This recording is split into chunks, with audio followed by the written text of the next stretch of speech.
ধরুন আপনার কাছের দুজন মানুষের মাঝে খুব ঝামেলা চলছে। যে কোনো সময় এই দুজনের সম্পর্ক নষ্ট হয়ে যেতে পারে।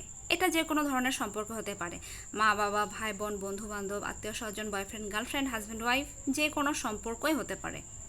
এমনকি দুটো বান্ধবী বা দুটো বন্ধু। সেই মুহূর্তে আপনি ঠিক কী করবেন?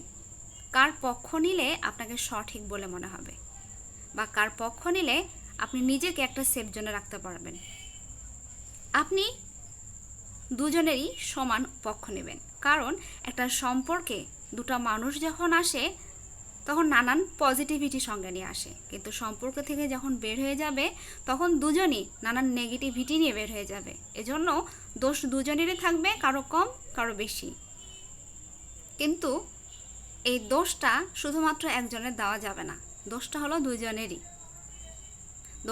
দুজনেরই, এবং দুজনকে সেই শাস্তি সমানভাবে পেতে হবে। এখন আপনি যদি কাউকে বেশি প্রায়োরিটি দেন, সেই অন্যায় কাজটা বারবার করতেই থাকবে।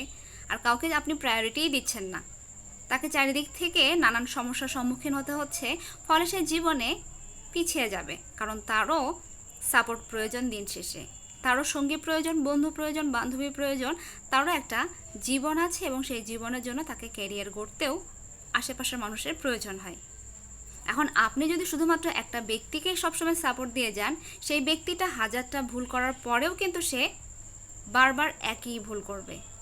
আবার একটা মানুষ কোনো ভুল না করেও তাকে পুরোপুরিভাবে দোষী করে গ্রুপ থেকে বের করে দিলেন, বা দুজনের সম্পর্ক শেষ হয়ে গেল এবং সবাই মিলে একটা নির্দোষ ব্যক্তির দিকে আঙুল তোলা হলো, তখন সে ব্যক্তিটাও এই পৃথিবীতে বেঁচে থাকার ইচ্ছা শক্তি হারিয়ে ফেলবে।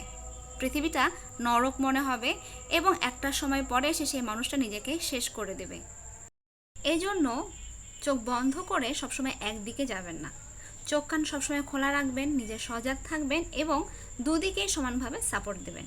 কেননা দিন শেষে এই মানুষগুলো আমাদের খুব কাছের বা আপনজন, প্রিয়জন হয়। তাদেরকে এই যে আমরা অবহেলাটা দিই, এই অবহেলার পর একটা সময় পরে এসে যে তার একটা ভুল সিদ্ধান্ত নেয় এবং ভুল সিদ্ধান্তের জন্য মারা যায়, এটা আমরা মেনে নিতে পারি না। এমনকি তখন নিজের ভেতর গিল্টি ফিল কাজ করে।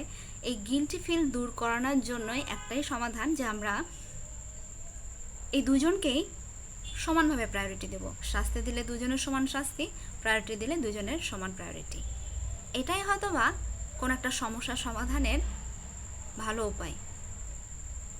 দেখা যাক কাজ হয় কিনা।